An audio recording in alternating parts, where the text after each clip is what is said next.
and we shall come back to expose the fraud. I followed keenly what you are doing.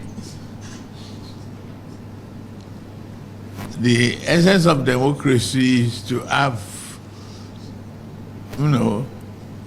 very solid brainstorming discussions committed to national development and nation building, the stability of the nation. It's not as important as the history aspect of this.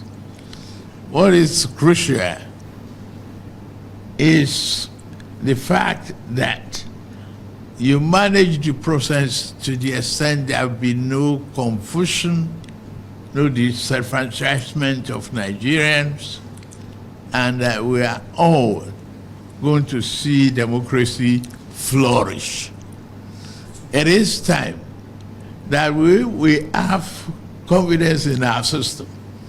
No matter how good a system is, it's managed by the people, promoted by the people, and the result is finalized by the people. In fact, for final results, you are not going to be talking to the computer, you are going to be talking to human beings who will announce the final results. And when you look at the crux of various arguments, maybe Nigeria should question our broadband capability. How technically are we today? How technically will we be tomorrow to answer the call of either read time or no? And as long as you appear personally as a manual voter in any polling booth, but ballot paper is given to you manually, you decide in a corner and fingerprint, thumbprint the party of your choice, you cast your vote without hindrance and any interference. Ballots are subsequently counted manually, sorted and counted manually. It's just the arithmetic accuracy that is entered into from easy. It's still manual, essentially. The transmission of that manual result is what we're looking at. And we need to avoid glitches. I'm glad you did. Interference, unnecessary hacking in this age of, computer inquisitiveness. Nigeria will be there. We will flourish. We will continue to nurture this democracy for the fulfillment of our dream for prosperity and stability of our country. I thank all of you very much. You see, the fraud that you people must be pretty much aware of is this.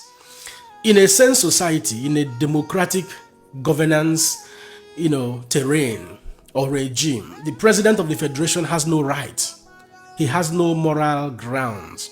It is not his job to tell us how election should run. But for the singular reason he's saying this is to tell you that INEC is not totally independent. It's also signaling to you that the Senate, the 10th Senate, is not totally independent under the leadership of Senator Godswill Akpabio.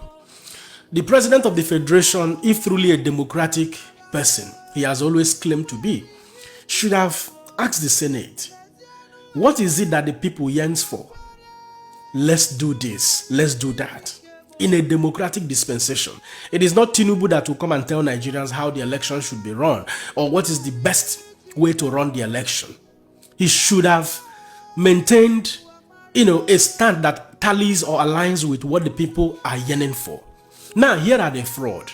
Tinubu is saying that Nigeria does not have the broadband or the technical capacity to host a real-time transmission of election result. But that is a lie from the pit of hell. The chairman of Nigerian, Association of Licensed Telecom Operators, Engineer Gbenga Adebayo, has made it very clear. According to the publication that was made by Vanguard and some other mainstream media in Nigeria, Engineer Gbenga questioned the statistics upon which the Nigerian Senate, the 10th Senate, benchmarked their decision that Nigeria does not have the technical capacity, the internet coverage, or the broadband capacity like Bola Ahmed Tinubu maintained in that very video. Which means the senators did not even do their due diligence. They don't have, their decision is not based on facts and figures, but out of sentiment, out of the resolution that election will be in the favor of APC government through their shenanigans of fraud and criminality. So the arithmetic accuracy that President Bola Ahmed Tinubu is talking about, all these mutilated results we have trending all the time on the internet space. How do you determine the arithmetic accuracy of such a result? How do you determine that? In a sense society, Engineer Gbenga made it very clear that Nigeria has 70% internet coverage for both 2G, 4G, and 5G broadband internet connectivity. Yes, that 2G internet connectivity has a larger coverage than both 4G and 5G, which has about 11%. And he went further to even maintain categorically that 2G is even enough for real-time transmission of election result in a sense society. He questioned where and how the Senate, under the leadership of Senator Godswill Akpabio, got their statistics. The only challenges he re-echoed from that very publication was about 2 states, which he highlighted the issue of insurgency. That in a sense society, the senators, the Senate, and the INEC would have to come together and decide on how to navigate, the challenges inherent in those states because of insurgency during election time. But instead, they didn't want to do any of this due diligence because in Nigeria, we don't work with statistics. We don't work with facts and figures. There are no empirical evidence for many decisions that have been made. It is being made on vague, trivial excuses, all in order to make sure that the intended fraud is perpetrated. Nothing has changed. It shouldn't be called amended electoral bill because nothing changed. The same confusion of 2023 is going to be brought forward in 2027. That is the rascality we see in Nigeria, the rascality we have in Nigeria, even with all the protests, all the yearnings of Nigerians. Yet, these people had their closed-door meeting and decided to, Bola Ahmed Tinubu quickly signed the electoral bill into law. Well, the fact remains that history will never be kind to many of these persons. Yes, since we are now going to carry forward all the whole confusion of 2023, where Form EC8A becomes the primary source of election result at the end of the day. The same confusion, the same Form EC8A that we have seen over time, different mutilations. After election result has been duly counted, before you leave or after you have left, this person goes further to mutilate all the election result. And then the confusion begins again or continues. I weep for Nigeria, and that is why I will continue to lend my voice for a democratically qualified personality that believes in rule of law, that believes in due process, that truly believes in democracy, will emerge to move this country forward. Without that, we will continue to fast and pray under the direction of so many of these scum men that parade themselves as general overseers and pastors.